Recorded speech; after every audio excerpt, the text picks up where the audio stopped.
can you be successful as an online coach, online trainer if you're not tech savvy, right? Systems, tech, software, all these things, they exist to serve you, to make your job easier. Too many people get it around the other way, and systems, tech, and software actually ends up making their job harder because they're overcooking it.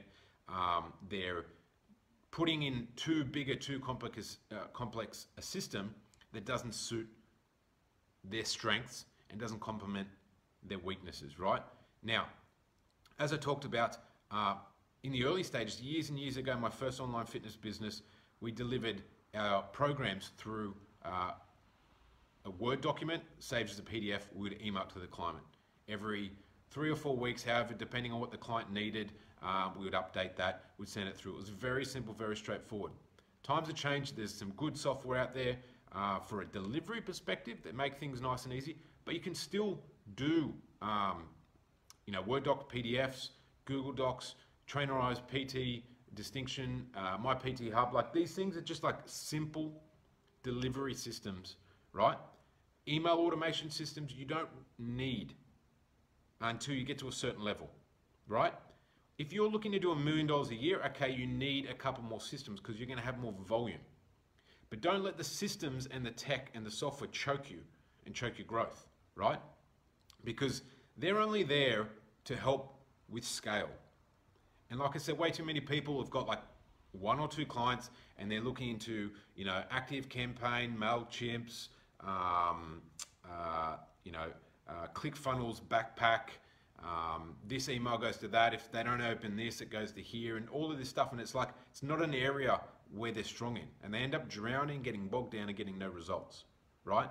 So software, tech, and systems need to serve you. Don't let them become your master and don't let them drown your business, right? And as I've said before, like I'm probably the least techie person. I'm probably less techie than you. I can't be bothered. I don't want to get a new iPhone, even though I could highly afford it. I think I've got like an iPhone 6 or 7. I don't even know what iPhone I've got. That's how untechy I am. I've got hardly any apps. On my computer, hardly at all. I don't use spreadsheets. I'm not good at that stuff. But I've built multi-7-figure businesses, right? Online digital businesses. Like I said before, I get friends who laugh when I'm like, oh, so how do you do this thing of tech? And they're like, Chris, how do you do multiple 7 figures in a digital business? And it's like, well, I know what I'm strong at. I focus on that. I allow the tech and the systems and the software, I keep a minimum. And I only have what complements me, my weaknesses, and allows me to be in my areas of strength, right? That's what you want to focus on. That's what you want to do. So in answer to the question, can you be a successful online coach, online trainer if you're not tech savvy? Yes, you can, massively. Now, if you want to fast track the process, for myself, for all of our clients, like everything we built out, we literally give cut and paste templates to it all, so you don't have to skill up from ground up, learn everything around softwares, tech, systems, what works best. Literally just go, boom, cut and paste. This is the proven stuff. Away you go. Focus on what's most important and what you're best at, right? And that's getting clients and servicing clients and changing their lives, not hooking up APIs and doing multiple pivot tables on spreadsheets, so on and so forth. Like I can't even name that many because I don't touch that stuff, right? I don't do that stuff. So you do not need to be tech savvy. You do not need to be someone who is used to sitting in a cubicle all day on a computer to be a successful online coach or online trainer. So if that's the thing that's holding you back from getting started, or you're already started and it's the thing drowning you from scaling and moving forward, hopefully this bit of information has shown you how you can literally go to the moon with the most simplest tech possible. Not having to be a tech genius, not having to be a computer whiz, and just skilling up around the areas that you need to grow in, being as much in your areas of strength as possible, and understanding your weaknesses and getting things just to complement those weaknesses off. That is it. Your business, your systems, your structures are there to serve you. You are there to serve your clients. not to drown in tech. So hopefully that makes sense. I'm not saying that there aren't areas that you need to grow in and people need to skill up in. Like there's areas, I know my weaknesses and I know the ones that I need to work on, and I know the ones that I can just get things to complement around them, and that's good enough. And then I'm back in my area of strength, right? It's what's called 80-20.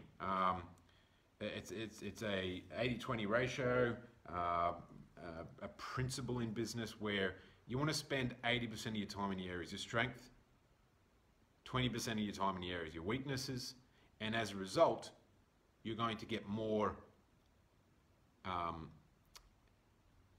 results in less time, in less effort.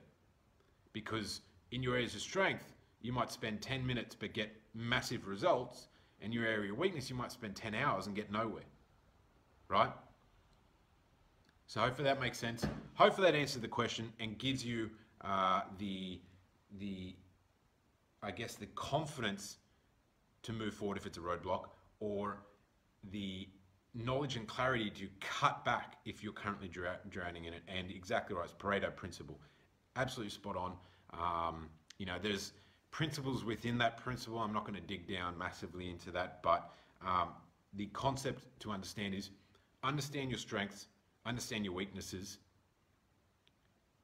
be as much as you can in your area of strength, and don't let your weaknesses drown you. Don't let things pull you down and focus most of your time in that, right? That's the way you're going to move forward. That's the way you're going to get the results you want. That's the way you're going to have the impact that you need, that you want as well. So hopefully that makes sense. Any questions, comment down below whether you're watching this live, replay, whatever it might be. If you've got anything you need help with, if you want to have a chat about how I help trainers, coaches, if you want some of my templates, hit me up, chris@tribefit.co, or you can PM me or DM me. I'm in the group here as well. Michael's got a question in on Facebook. Is the ad goal to get leads or drive viewers to your click funnels? Michael, I know Mike's already come back to you on that. I saw that this morning, but it's to get leads, right? Conversions, get leads. So push forward on that. It's definitely not viewers. That's the wrong one for sure. So hopefully that answers that question, allows you to move forward. When you're doing ads, your goal is to get leads, is to get conversions, not to get views, right? And that sets up any ad platform for the right optimization. Hopefully that makes sense, guys. So if you're doing ads, and that's a question, it's a pretty common question, that's the way to go with it, how to get the best results. Have an amazing day, week forward, and like I said, shout out if you've got any questions, and get involved in this group. Comment down below if you get any other questions, and that's it from me, guys. Have an amazing week. I'll speak to you soon. Bye for now.